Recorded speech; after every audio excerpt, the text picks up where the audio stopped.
Hello everyone. जुड़ चुके हैं आप अपने चैनल साइंस क्लासेस के साथ। उम्मीद है सब लोग स्वस्थ होंगे, मस्त होंगे। ये इसकी सीरीज स्टार्ट की थी, इसमें आज हम पढ़ने जा रहे हैं एक नई डिजीज के बारे में, को हम बोलते हैं एस्टिग्मेटिज्म। अभी तक हमने जितनी बीमारियों के बारे में पढ़ा है वो सारी की सारी आंख से ही रिलेटेड थी। तो आंख से रिलेटेड कुछ और बीमारियां हैं जो आपको मिलती रहेंगी। आंख की बीमारियां कंप्लीट होने के बाद फिर हम अगले टॉपिक की तरफ बढ़ेंगे। फिर भी अगर आप किसी अन्य बीमारी के बारे में डिटेल में जानना चाहते हैं तो आप नीचे कमेंट बॉक्स में या डिस्क्रिप्शन बॉक्स में हमारी इंस्टाग्राम आईडी का लिंक दिया गया है, आप वहां पे बीमारी का नाम मेंशन कर दीजिएगा, आपको डिटेल इन्फॉर्मेशन उपलब्ध करा दी जाएगी। आज हम पढ़ेंगे एस्टिग्मेटिज्म या दृष्टि वैषम्य, या इसी को हम बोलते हैं अबिंदुकता दोष। इसके बारे में हम पढ़ेंगे कि क्या होती है, क्यों होती है और इसको दूर करने के उपाय। तो आइए बढ़ते हैं टॉपिक की तरफ। ये है हमारी प्यारी आंख, ये आईलिड्स, ये आइरिस, ये पुपिल और ये आपका लैक्राइमल ग्लैंड जो आपको दिख रहा होगा। इसके आगे बात करते हैं इंटरनल स्ट्रक्चर की। तो इंटरनल स्ट्रक्चर के बारे में अगर हम बात करें तो यही आपकी पुरानी पहली लेयर स्क्लेरा, इसके बाद आपकी कोरवाइड और कोरवाइड के इंटरनल रेटिना। ये जहां पे हम बात करते हैं आपकी कौन सेल सबसे ज्यादा होती है, इसको हम मैकुला ल्यूटिया के नाम से जानते हैं या येलो स्पॉट के नाम से। ब्लाइंड स्पॉट से आप रिकग्नाइज करती हैं, जिसकी वजह से हम प्रॉपर विजन कर पाते हैं और मैसेज सेंटर तक पहुंचता है। कॉर्निया, और यहाँ पे बात करते हैं आपके अगर जो आउटर लेयर स्क्लीरा है और लेंस है, इसके बीच के जो स्पेस है इसको हम बात करते हैं एक्वोसिमर के नाम से। और ये चैम्बर जो आपका बड़ा सा होता है जो रेटिना और लेंस के बीच में होता है, इसको हम विट्रियस चैम्बर बोलते हैं और विट्रियस ट्यूमर फिल्ड अप होता है। लेंस जो आपका कॉन्वेक्स शेप का होता है, ये सिलरी मसल से जुड़ा होता है। तो बात करते हैं आपके एस्टिग्मेटिज्म नाम की बीमारी की कि होता क्या है इसमें एक्चुअल में। ये जो आपका लेंस है और ये जो रेटिना है, इसका जो शेप होता है कुछ इस तरह से इरेगुलर हो जाता है। मतलब लेंस का शेप भी आपका इरेगुलरिटी शोन करता है और रेटिना भी इरेगुलर हो जाता है। ये जो आपकी नॉर्मल विजन पर्सन को ये पिलर दिख रहा है, ये रस्सियां प्रॉपरली दिख पा रही हैं, इन रस्सियों से जो लटकी हुई ये रस्सियां जुड़ी हुई हैं, ये आसानी से देख पाते हैं। वो हमें मतलब जिन पर्सन को एस्टिग्मेटिज्म नाम की बीमारी होती है वो इस तरह से कुछ ब्लर इमेज देख पाते हैं। अगर हम बात करें इनके ब्लर इमेजेस की तो डे टाइम में ये थोड़ा सा कम आपको नजर आता है, लेकिन रात के समय एस्टिग्मेटिज्म ज्यादा क्लियर या नोटिफाई होता है या ज्यादा प्रॉब्लम करता है। जैसे रात के समय अगर ये कुछ लाइटें जल रही हैं कार की, ये रेड लाइट्स जल रही हैं जो हमें एक प्रॉपर पैटर्न पे हमें सही सही रास्ता दिख रहा है, कोई भी अलग से फ्लेयर्स नजर नहीं आ रहे हैं इस तरह से। लेकिन अगर आप एस्टिग्मेटिज्म से पीड़ित हैं तो यही लाइटें आपको साथ में फ्लेयर्स बनाती हुई नजर आएंगी हर डायरेक्शन में, तो प्रॉपरली आपको विजन नहीं हो पाएगा, ब्लर इमेजेस फॉर्म होती हैं। अगर हम बात करें इनके काजेस की तो ये होती क्यों है, इसके कुछ सिम्टम्स होते हैं या काजेस की बात करें तो होती क्यों है, ये जेनेटिकली भी आपको ट्रांसमिट की जाती हैं। जेनेटिकली ये ट्रांसमिट हो सकती हैं। के अलावा लगातार अगर आप कंप्यूटर के सामने बैठे हुए हैं तब भी आपको हो सकता है, या फिर आप मायोपिक यानी कि निकट दृष्टि दोष या दूर दृष्टि दोष की समस्या से पीड़ित हैं, या इनमें से कोई भी एक समस्या है तो ये मिक्स टाइप भी हो सकती है, जिसमें आपको निकट और दूर दोनों दृष्टि दोष हो सकते हैं।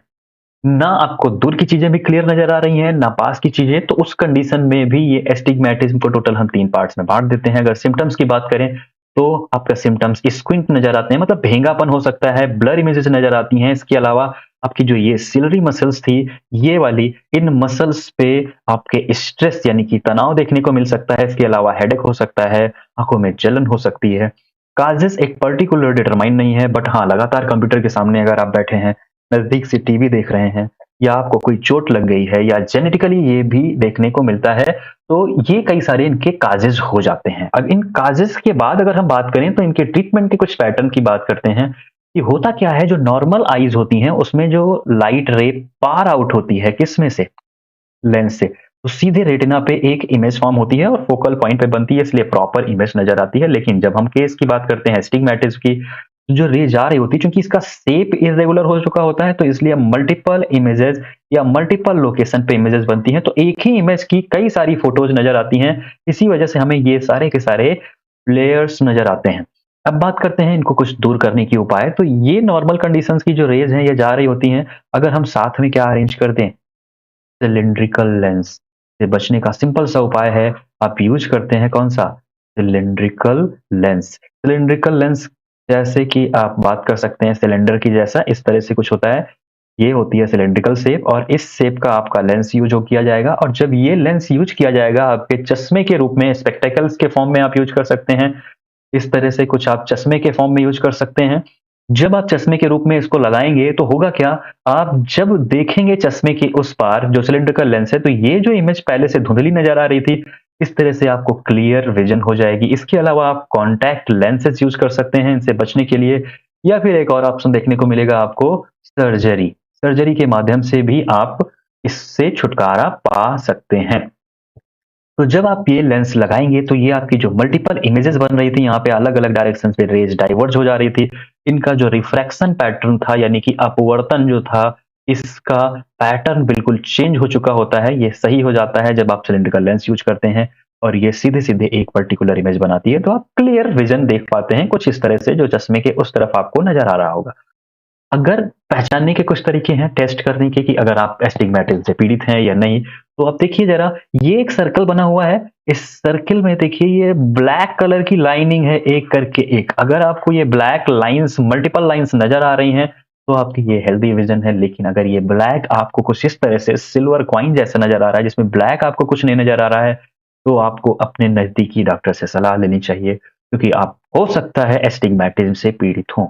एस्टिग्मेटिज्म का एक और टेस्ट परफॉर्म करने के लिए, इसको बोलते हैं हम एस्टिग्मेटिज्म क्लॉक। इसको कुछ इस तरह से अरेंज किया जाता है। ये आपका सेंटर होता है, सेंटर से चारों तरफ क्या होती हैं, रेज़ जा रही होती हैं। करना क्या होता है, आपको सबसे पहले फोकस करना होता है सेंटर पे। सेंटर से फिर वन बाय वन लाइन को हम यहाँ पे एक-एक करके देखते हैं, एक आँख से पहले, फिर दूसरी आँख को बंद करके तीसरी से एक-एक लाइन को सेपरेटली पहले एक-एक करके चेक आउट करते हैं, उसके बाद फिर सेंटर पे फोकस करते हैं।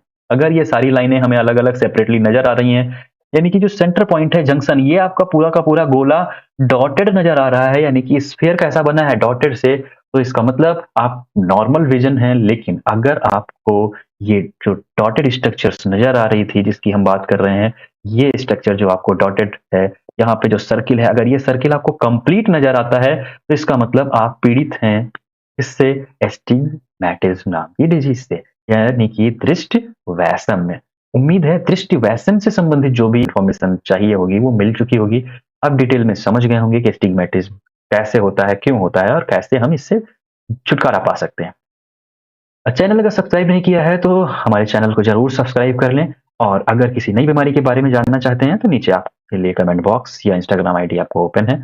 आप बेझिझक वहाँ पे मेंशन कर सकते हैं, आपको उस बीमारी से संबंधित डिटेल इन्फॉर्मेशन उपलब्ध करा दी जाए।